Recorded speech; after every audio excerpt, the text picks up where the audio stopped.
Nasdem berani banget emang deklarasikan Anies Baswedan duluan sebagai capres 2024 mendatang. Padahal yang lain masih sembunyi-sembunyi. Lah kok PDIP meradang? Kenapa sih sebenarnya antara PDIP dan Nasdem?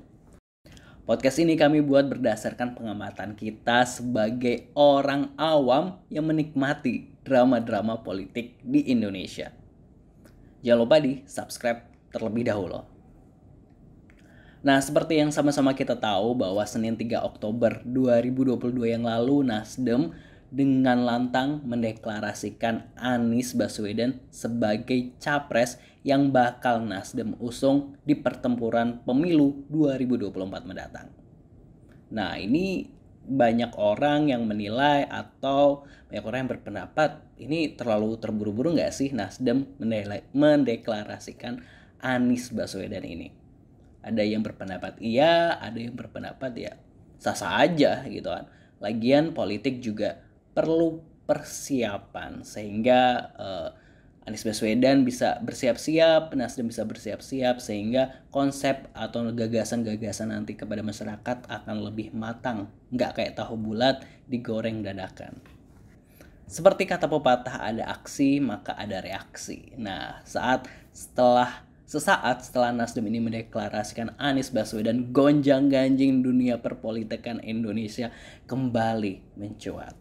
Gak mau kalah, PSI kala itu juga langsung sorenya mendeklarasikan Ganjar Pranowo sebagai capres yang bakal diusung oleh PSI. Namun akhirnya PSI minta maaf nih kepada PDIP karena mendeklarasikan kader dari PDIP. Sedangkan PDIP belum mendeklarasikan siapapun gitu. Yang menarik adalah tiba-tiba ketika hubungan Nasdem dan PDIP tiba-tiba memanas. Karena deklarasi tersebut kita melihatnya tiba-tiba seakan-akan PDIP tiba-tiba bersuara terkait reshuffle kabinet dan ada penilaian tentang Menteri Nasdem yang harus di reshuffle. Nah, pokoknya beritanya adalah di internet intinya Nasdem dan PDIP ini jadi panas dingin gitu kan ya hubungannya. Wah, gimana tuh?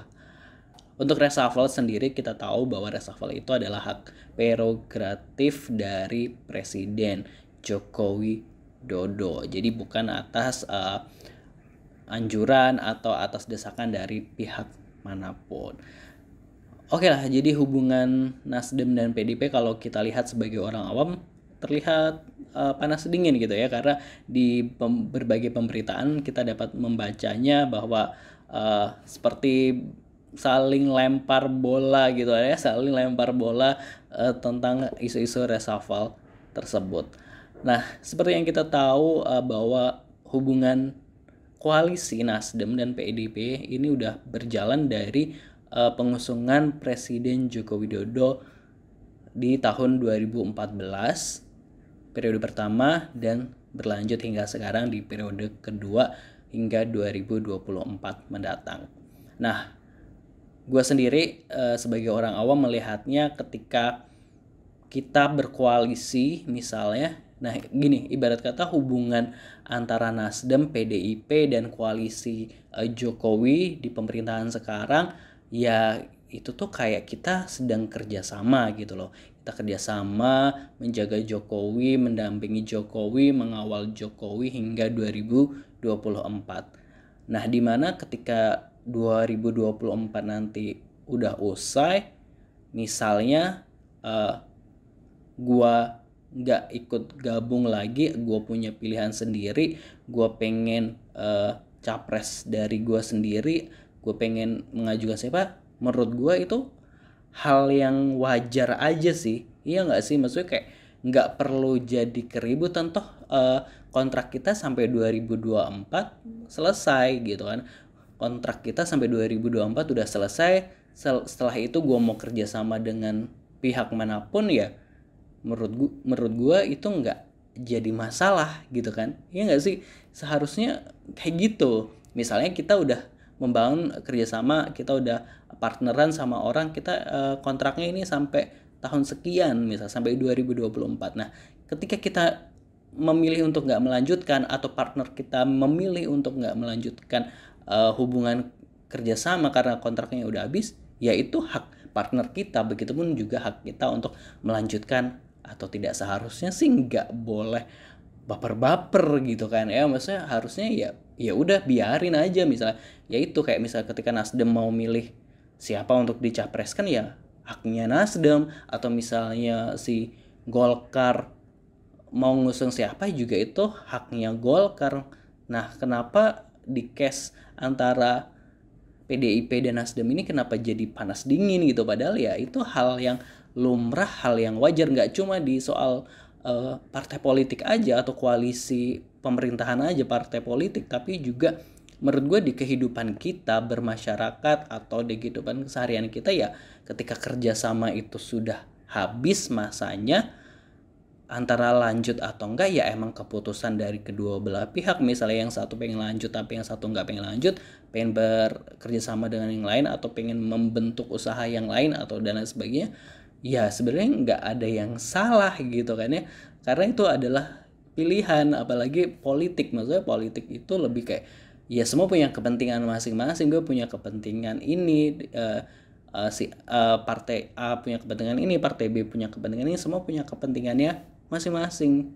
Nah, gue sebagai masyarakat awam atau kita semua mungkin ngelihatnya kok gitu ya, kok gitu ya. Nah, kenapa harus Nasdem harus dikeluarkan dari kabinet misalnya? Kenapa bisa gitu? Kan emang kontraknya akan selesai di 2024, ya udah biarin aja misalnya kalau Nasdem mau duluan.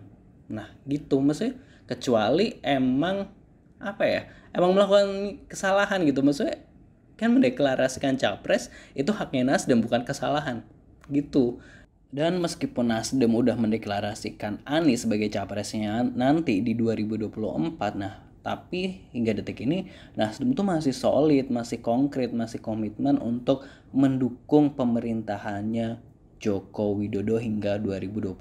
Jadi sebenarnya yang nggak ada yang salah gitu. Maksudnya kayak ya udah Nasdem, ya gue menyiapin gue untuk 2024, tapi ya gue masih tetap dukung lo kok, masih tetap komit dengan berkata koalisi sampai 2024. Tapi ya kenapa gini ya di perpolitikan di Indonesia, kenapa bisa begitu? Makanya gue juga bingung. Teman-teman bingung nggak? Ya kalau bingung kita sama-sama bingung. Di sana gunung, di sini gunung, di sana gunung. Kita semua jadi bingung. Ada apa di dunia perpolitikan Indonesia? Apakah tidak baik-baik saja? Asik. Nah, itu tadi sedikit apa ya, keresahan bukan keresahan ya, apa ya, drama-drama yang MNA 24 ini perhatikan gitu kan. Seperti itu. Kenapa kok politik di Indonesia kok gitu sih? Iya nggak sih? Nah, itu. Nah, menurut teman-teman gimana sih perpolitikan di Indonesia, atau melihat case-nya antara PDIP dan Nasdem ini yang kini seperti adem panas gitu kan ya, udah kayak nggak tegur sapa padahal sebenarnya masih dalam satu koalisi? Boleh banget tulis di kolom komentar. Nah, terima kasih buat teman-teman, jangan lupa di subscribe